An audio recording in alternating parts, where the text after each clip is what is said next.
Should I just keep calling you Merlin then? Yeah, Merlin, mate, Merlin. Clearly, Merlin has never gone by any other name, and no one who watches this broadcast will recognize his voice at all. Maybe not. But this is the very beginning of the Fall 2017 Star Battle X tournament. There are two games going simultaneously right now, so this is JJBeast versus Jimber. And the other game going on right now is Kraken versus Lucky, with Helveticano's team having a bye, so Helveticano is out getting food for the moment, as is not surprising. And yeah, this tournament is going to be going for the next, like, 17 hours, I guess. I'm not Wow. exactly sure how that's going to play out once we get past like the 12-hour mark, or really even after the 8-hour mark. I can't imagine these players are still going to be conscious for that. So, but now we're in the game. It's not one of the more unusual map setups. So we have Jimber going Colossus. No picks on his build yet. We have DarkUncle going Missiles. Dreamer going Overlord Plague. We have Bloodhound going 5 armor. Kenneth going range rockets. And Gainer going Imp. Merlin, what do we have from the blue team? Destro first struggle has got charges. Critter's got plague. The Raven has got EMP. JJBeast has got charges and just got EMP. Graveyard has just got missiles, 2 range, 2 speed. And DeVilla, same, 2 range, 2 speed, 1 missile. Alright, so we have double charges from the blue team. I definitely think that first struggle going side lane charges is pretty common, but what do you think about JJBeast going mid charges? Does that seem a little bit too risky to you? Yeah, I don't like the shift. I mean, I'm not good at it, but the charges have been very strong early on, so I'm assuming that they probably should have just done a trick and just come on the side. But I don't know, then middle. Well, I mean, You'd probably charges just on the say, side are really strong because it takes so long for yeah, the Raven to cut over, but in the mid, it's, yes, it just can always be abused. yes, I agree. You play that ship quite a bit. Yeah, it's one of my favorite ships, and I mean, I still feel like it's definitely not always the best option, right? Like if you're pretty confident you're gonna be up against another dread, sometimes it can be tempting to go for the hull open because you can, if you're anticipating them, a lot of the times you can just avoid the charges and then kind of win the lane. The problem is that you still need the charges basically by the time you come out for the first back, because a lot of the time you might want to cut in and actually try to generate a threat to maybe get a kill. But yeah, I mean, in this case, first struggles charges are definitely winning against Bloodhound's 5 armor opening. Yeah, I think 5 armor is generally a kind of risky strategy because there's just so many variations of mukes that you can get hit by. Whether it's charges or whether it's plague, I generally prefer hull if you're going to go the more defensive opening. Okay. But we definitely have JJBeast getting pushed in at the Oh my moment with goodness, critterbegon as well. Definitely a very risky mid for JJ's the in moment. trouble. It's not clear whether there's going to be a kill here, but He's JJBeast is got, definitely going to got have to plague. heal for a while. He is plagued, but he's getting shields from the Raven. I think he'll be fine, but they're going to lose some tempo here, and red team will manage to get a little bit of farm in. Yeah, I'd say red won this one. Yeah, First for the round. moment, but this can be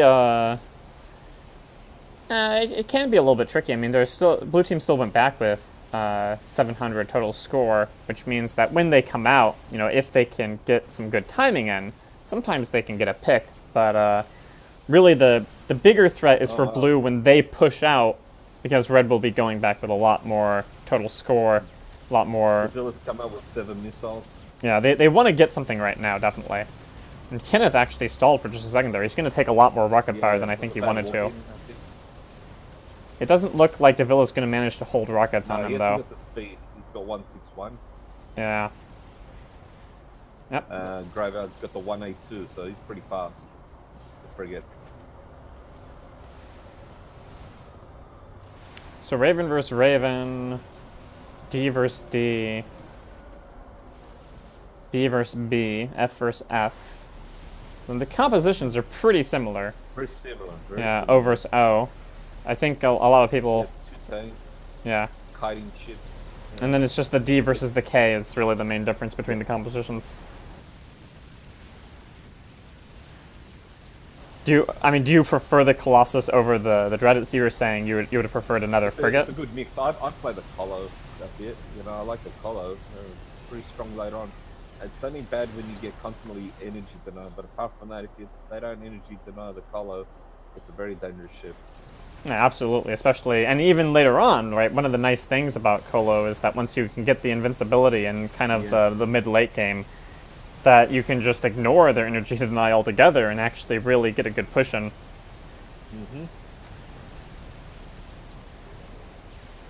But I do like the D just because I feel like it generates such a wide range of threats, right? You know, if you really want to push in an advantage, you can pick up Siege.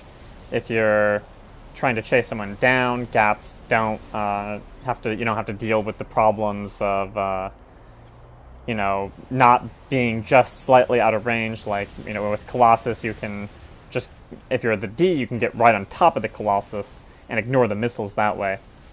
So I definitely have always kind of liked the feel of the Dread in this version of the game. Certainly in... I notice you play it a lot. I see it. You know, I've seen you play quite a lot, and I see Destro is one of your favorite ships. You know? You've got a good understanding. It's also been a little bit broken for a while, right? I mean, they have been trying to make it a little bit more balanced. Very popular these days, the Destro. Yeah, absolutely. Well, it's just very strong, right? I mean, it can do a lot of different things, and there's really no phase of the game. Sometimes it struggles in the mid-game if it gets really underfed, but there's really no phase of the game where it's just totally shut out. Wow, RLK short on minerals there. Bloodhound is getting pushed in pretty hard, DeVilla with the lockdown preventing the protective field, but looks like he's going to get out okay. But yeah, it would have been this last push out from Red where sometimes you can see a big kill threat. Now the score is pretty much equal, so this is looking like it's going to transition into an actual mid-game, and it's not just going to be a stomp, as it were.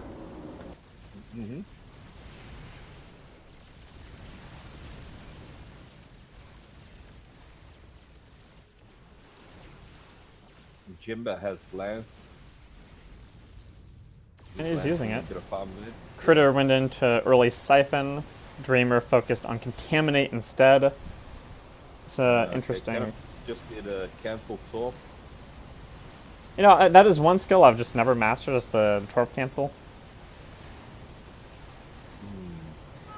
Yeah, I think Grave got it off me, and then Grave gave it to Ken. Oh, he wasted it that time, though. Yeah, he did. Have you played a lot of Overlord? I feel like I almost always end up regretting the very early Siphon when I play Overlord, but...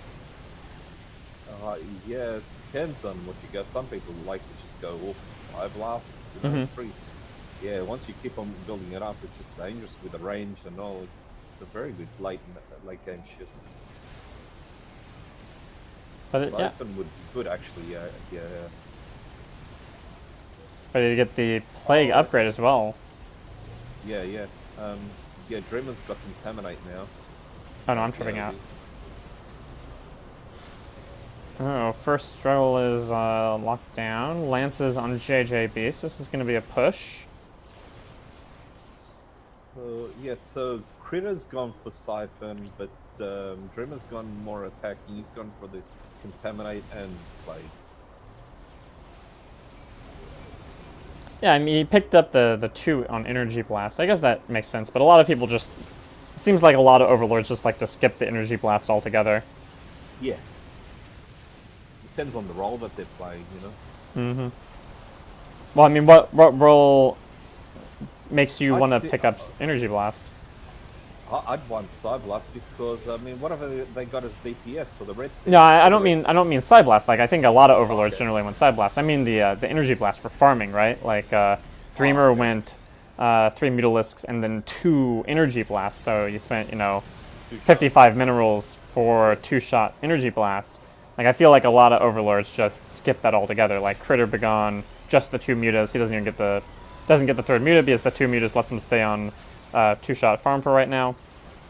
Like, the third muta doesn't give him 1-shot. Okay. Chris got more farm though. Yeah, it's interesting. Well, that can be the way it plays out a lot of times, right? If you get more energy and you can push more consistently, and you can use your abilities more consistently, then you end up getting access to more farms. So the number of shots basically doesn't really matter as much, so long as you're getting the push in. Yep. Nice play there. Torp on JJBeast. Oh, it's cancelled. That actually would have connected. Oh, and here's Graveyard threatening a Torp, but it misses. That was close. Yeah. I'm surprised. That just missed. Was it the distance? And I mean, need to be... Oh, here comes another one, and it's looking like it's going to hit DeVilla. That's been hit. It hit DeVilla. DeVilla takes the hit, but there's no follow-up right now. Just a parting gift as the team goes in for upgrades. So we have... The farm is even. The farm is even. Yeah, this is a very close game. A lot closer than a lot of... than mini games end up being by the 15-minute mark. Oh, look what he's... Oh, he's got invulnerability. Jimber's got invulnerability. Yeah. He's got Siphon and EMP.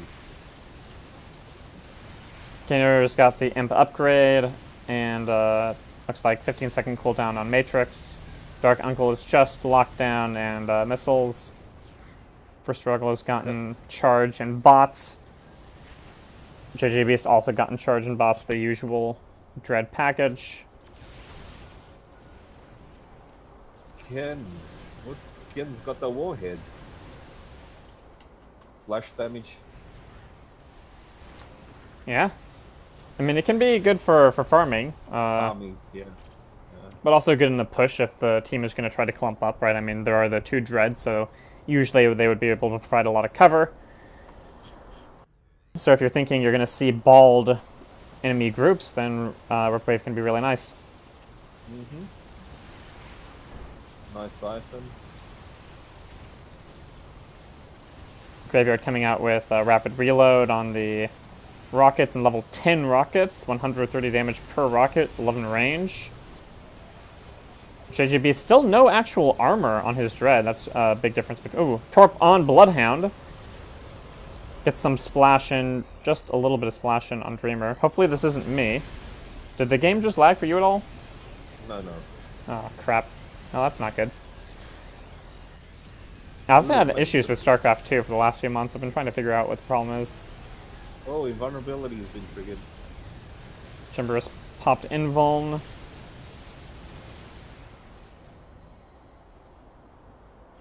You're not experiencing any lag at all? Yes, completely stopped. Okay, it's not me. I'm sad there is lag, but I'm glad it's not me at the moment.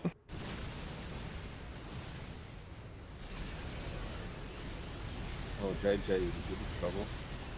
Yeah, JJ is no energy, 4,000 life, 3,500. Gets his protective field up. Looks like he's probably going to get out of this one. But that can be one of the problems with the no armor on the Dread, is that you have no mitigation. First Struggle is coming in. He's going to try to get on Dreamer. Big threat on the Overlord here. Oh, Torp threatening First Struggle, but it does not succeed in cutting him off. Oh, wow. First Struggle actually has to get off. 0.71 speed, 0.82, so Dreamer was faster. Now DarkUncle is in a little bit of trouble now, though. Actually, no, it's Gainer. Gainer is the target. Graveyard has his rockets on Gainer. They really need to push him off the Raven, and it doesn't look like he's going to be able to do so. Gainer is at 70 life. He is gone. Graveyard is at 2,000. They're trying to make the turn, but Jimber does not look like he has the speed. 7-1. No, Graveyard makes a clean exit. There's still contact in the mid here, but the pickup of Gainer is going to be really significant.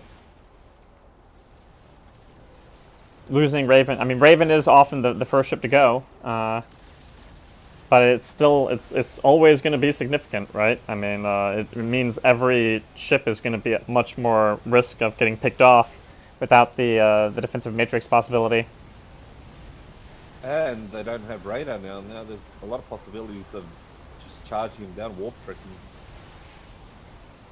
And that means since Dreamer did pick up Siphon actually, DarkUncle is still pure lockdown, but they're without Imp and without Blackout, it becomes a lot harder to deal with the energy denial as well. And radar. I love radar. Absolutely. So important, radar. Interesting that Bloodhound still doesn't have bots. I guess he is slightly underfed. He's only 270 farm. But he chose the 5 armor. But that means that he doesn't have bots yet. 450 energy and no bots is interesting to me though. Usually I would pick up bots really like right after 300 energy. Okay. First struggle is kind of going off the side here a little bit. Probably. He's just warping out. Kenneth is trying a torp, cancels. Actually might have hit. It's a warp trick. Look at this. Oh, That's what I mean about he started warping up, but radar. then he canceled. Yeah, absolutely. Yeah. This is what I mean about radar. I mean, yeah, and DarkUncle does not have scan. They have not seen a scan from the battlecruiser. That would be the other option to detect this. There's a chance that this little pack of creeps will actually spot him. We can try to go to. No, they don't. They don't see him. I'm looking on Jimber's minimap. He's got invulnerability. He's got invulnerability. Oh, now they see him. He's on. Here they come. Yeah, they want to get a. They do not want to try to get this Colossus, although the Colossus is actually pretty deep into them now. Who's the target? It looks like they're trying to go for DarkUncle or Kenneth. Yeah, JJBeast is on DarkUncle, but he's alone now. So actually, Jimber has become the target. Oh, look. Oh, Jimber is going down. Yeah, that was a good one. They might be able to pick off JJBeast, but this is looking very dire for the red. For the red team. Dark totally committing, and this is looking pretty over. So it's looking like game 1 will end up going to JJBeast, critterbegon, DeVilla, Graveyard, RLK, and First Struggle. They might even pick off Dreamer here. They're not going to totally commit to it. 70 life though, it was pretty close. Wow. Oh, look at this.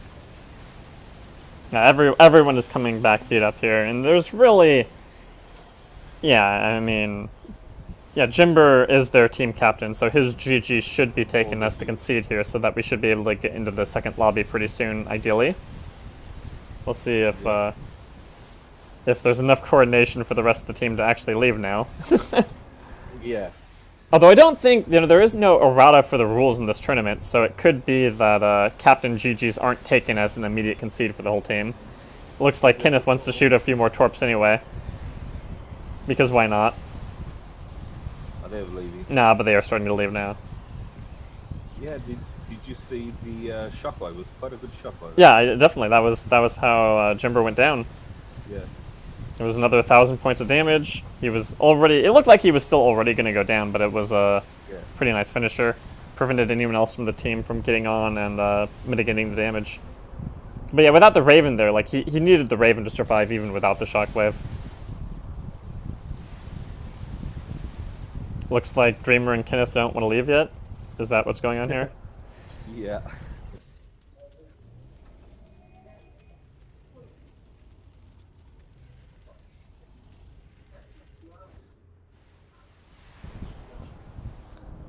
I mean, they do know this tournament is going to be going for a while, right? Like, they probably want to actually get into the second game here.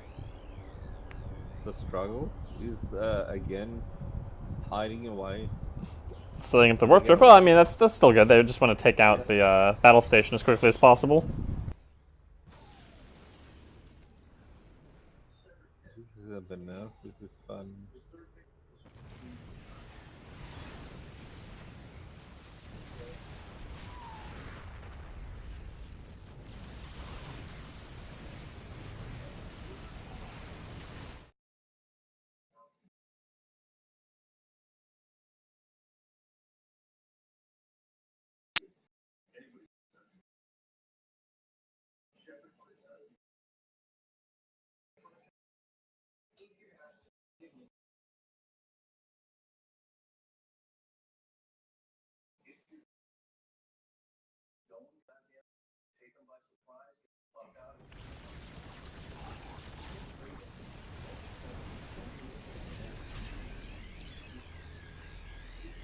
Oh, what's that?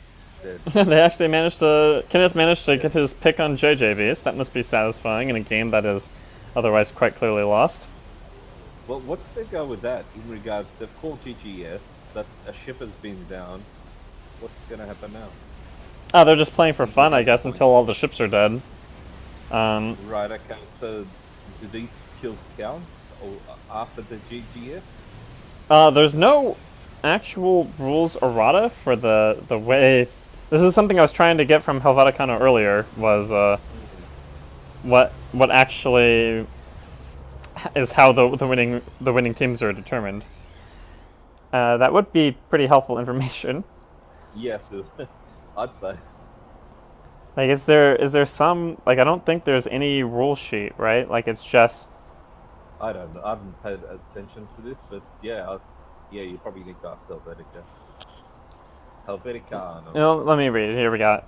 I mean, this is the place where pretty much all the information is. So we got pre-tournament meeting is at this time. Format is best of 3. If a team cannot field 6 players, they can pick from the draft pool of players, recruit players from the pub, or play with 5 players. If games do not start within 15 minutes of the start time due to not enough players, please take a picture of the lobby. If one team has 6 players and another is delaying or unable to play due to the number of players available, they can forfeit the match. Game settings should be rated, map set to random. And that is, I believe, the full extent of the rules. That is. I mean, that's posted rules, right? So, Yeah. I know that there is a $500 prize pool for this tournament, but I don't actually know right now how the winning team is determined, since there are, it doesn't seem to be a single elimination tournament, right? Like, if you lose this match, you still play match 2, and you still play match 3, and you still play match 4, and you still play match 5, right? So it's basically a round-robin format, which means that the way points are determined actually is very important for determining who wins the match. Or rather, who enters the finals. So that's just something I'm off to clarify from Helveticano later. Like, and knowing how many points a GG means, right? Does that mean it's 6-0 for JJBeast's team? Pretty helpful considering, you know, that there was this pick after the GGs were announced. Should just start making a list of questions here for Helveticano, Yes. if I can get a hold of him later on. I'm done.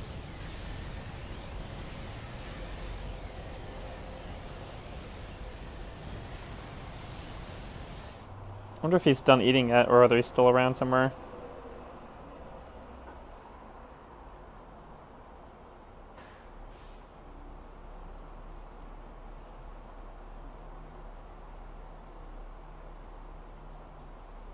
He's not in his... Oh, there he is. Oh, but he's muted at the moment, so I'm guessing he's still eating.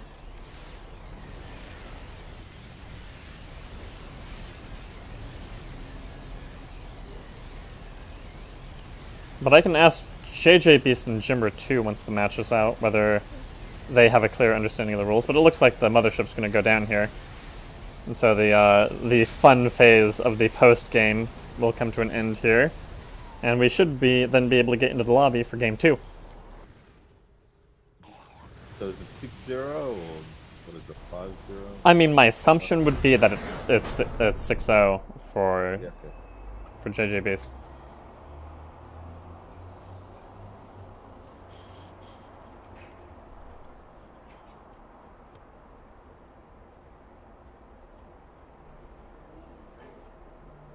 That was a nice first match, though. I mean, it was staying even until there was a pick, and the pick allowed there to be a